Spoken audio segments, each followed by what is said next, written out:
Okay, so today I'm going to put some rotors on this Ford van. This is a E150. This is a 99, but I'll tell you, all the way from 83 to 2007, it's the same thing. So you take the lug nuts off, right? And you take the wheel off. That's the first step. Okay, this is what it looks like with the tire off. And you stick a screwdriver behind here and you pry this thing off. You may need to tap the screwdriver in with a hammer or something. This thing is not terribly difficult to get off. And once you've got it off, this is what you've got.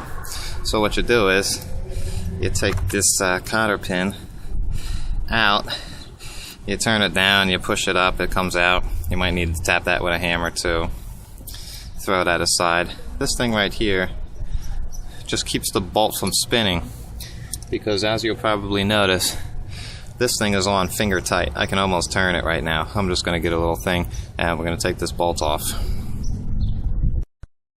Okay, so here it goes. This is a 1 and 16. And you stick it on. And this is just finger tight. And these bearings, don't get intimidated by this. This is so easy to do. It's ridiculous. So you spin that nut off. You keep it, make sure you know where everything goes. Underneath the nut is a little washer. And what they call an outer bearing. So here's the washer. It can only go in one way. So don't worry about putting that in wrong or anything. This is the outer bearing. Now when you take these out, you want to inspect them to make sure that they're good. Now, how do you know that they're not good? See these little wheels? The little wheels everywhere? They're kind of a little bit loose and they spin around. As long as the bearing is not crushed or dented or scuffed up or anything, you're not going to need new bearings. You're just going to have to pack these with new grease, and of course I'll show you how to do that. Now I'm kind of skipping steps here. What you really need to do is you need to take this caliper off, so that when you take this off, once you take that nut off, this rotor is just going to kind of fall out. So there's two bolts, one bolt and one bolt here that you take off, and you can tear that caliper off. So we'll do that right now. Okay, so the caliper is off, and if you're gonna put new brake pads, you're gonna want to push this back with something. A lot of people use the C-clamp. I got the little tool where you spin it, but that's not important when this video is about bearings. So you take these pads out, and these pads are pretty toasted, and they were destroying the rotors. So that's why I'm doing this. This is not my truck. I would never let that happen to my truck. I'd fix it when the grinding started. Yowzer. And so once you get the pads off, you're going to see I can just kind of wiggle this thing and it just comes right out. So here it is. Now, on the inside of here, there's a ring. This is a seal for the grease, so that the grease doesn't just spill out the back. And then this is the bearing for the inside. Now, sometimes I like to just pull the bearing out and then get the seal from the back. And sometimes I like to stick a screwdriver in there and hit it with a hammer. Or just tap it, and the seal and the bearing will come out. So make sure you get the sealing and the bearing out. And we'll do that right now. These are so easy. You just tap it with a hammer from the other side, and this bearing will come out. Now this goes in. See how it is? It's not straight. It goes in this way. And this is the seal I'm talking about. So I'll do the same thing. I'll flip it over. And the only reason I'm not showing you how to do it is because I can't hold the camera and do it at the same time. And I'll stick a screwdriver in here and I'll just give it a little tap. I'll do it here, give it a little tap, give it a little tap, give it a little tap, and it'll come out. Sometimes they don't like to come out, and when that happens, you might destroy it. But what I like to do is, like, there's a little rust ring right here. I just scrape the rust off, and that helps them come out.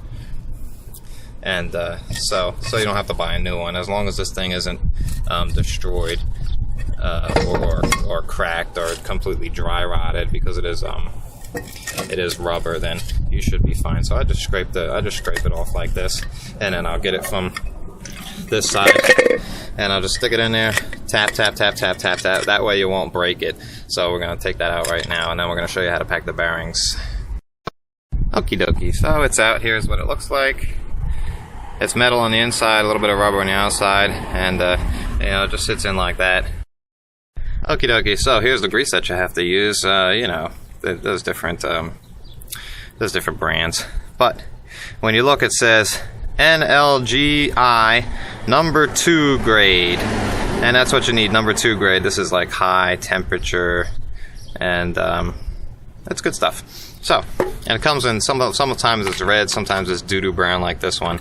And so what you do is, here you go, you grab a piece of this, and see if I can do it like this. Oh man. We're getting there. There we go. Cool. You get your little bearing. This is the inner bearing. And you can see in here, you can see these little wheels when you look in the side. And that's what you don't want to be able to do. So what you do is you take this grease and you push it into it. And you do it all the way around. You push it, push it, push it, until you can start seeing the grease coming through into there. Now you're gonna want rubber gloves for this, man, because this is some dirty, filthy, nasty stuff. And I've done it without gloves just because I'm an idiot. But you get grease all in there. You don't want to see a single pocket of air. Everything has to be filled with grease like this, you know. And some people will grab it like this. I do this too. Grab it like this, put it in the palm of your hand, and push it together, squish it together.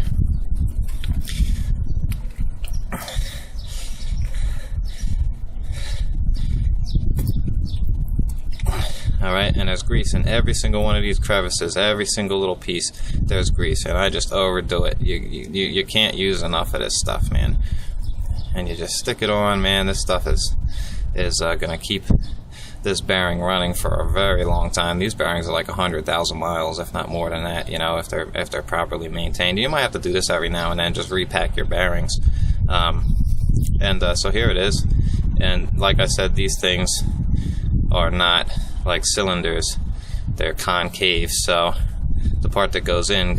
So here it is, this way, and you just drop it in there. Doink.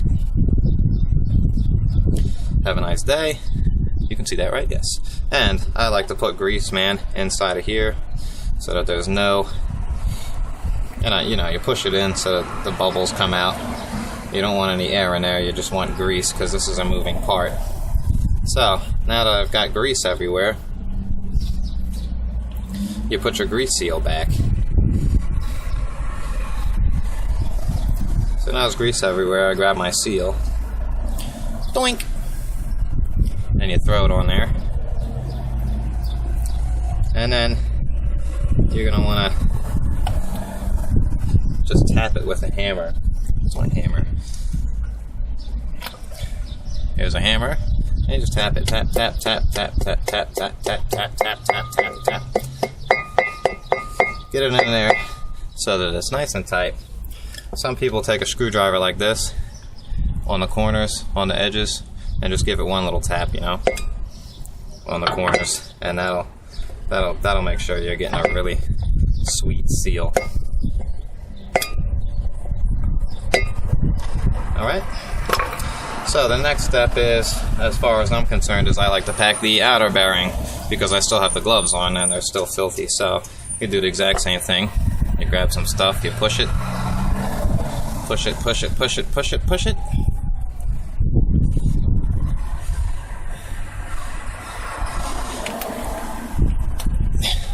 And you just pack the stuff in there.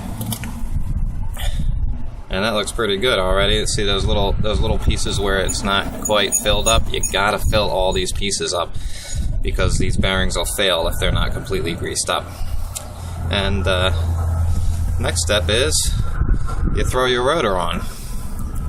So I'm just gonna throw this in the pile of grease, take my gloves off, and throw this rotor in. There's a rotor. It doesn't snap in, it doesn't click in, it doesn't do any of all that stuff. It just kind of sits in there. As you can see, I could just like wiggle it out. So you just throw it on in there. Here's the bearing. Oh man, here's the bearing. Like I said, it's concave, so the thinner part goes in. The thinner part goes in. So here you go. You just throw that thing in there. You might have to jiggle the rotor a little bit to get it in there, but oh, that looks pretty good. That's in there, man. So the next step is you throw all this stuff back. I got all this stuff here. Here's the washer, and it just sits right on in there. I got a little piece of grass. Hello. And sheesh, this is a filthy, messy job. And here we go. This a little piece of grass there too.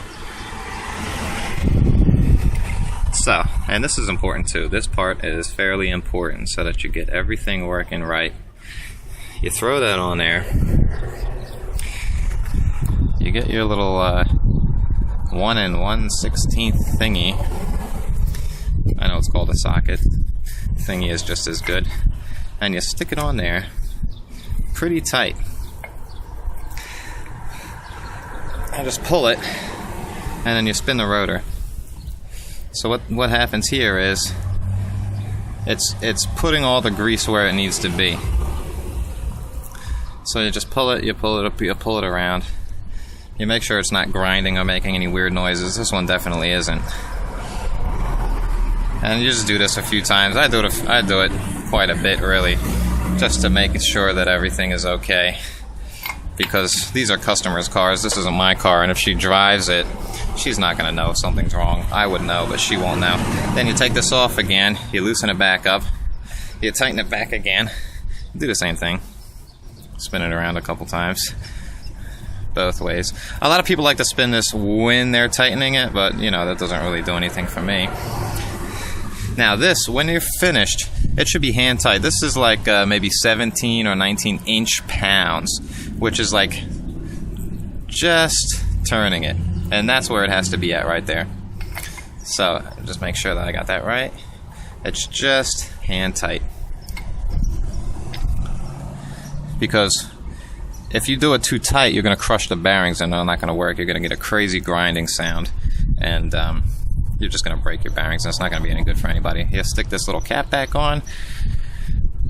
You throw this cotter pin back in, or get a new one if you want. If they're good, I reuse them. If they're not good, I get another one. And you throw that back in, tap it with a hammer, pull it back, and I'll show you the finished result. There it is. I had to tap it in with a hammer. I can't really hold the camera and tap stuff in with a hammer. So it's in there, you know, and you just pull this one back, the long one, you just pull it. Because all you're doing is keeping this cap from spinning or coming off. And that'll keep the nut from coming off and keep everything straight. Give it another spin. I don't hear any noise. Everything seems okay. You put your caliper back. I'm putting new pads on this one. You put your caliper back, make sure the bolts are tight, make sure that these things move. If they don't move, pop them out. You can pop them out, man. See that?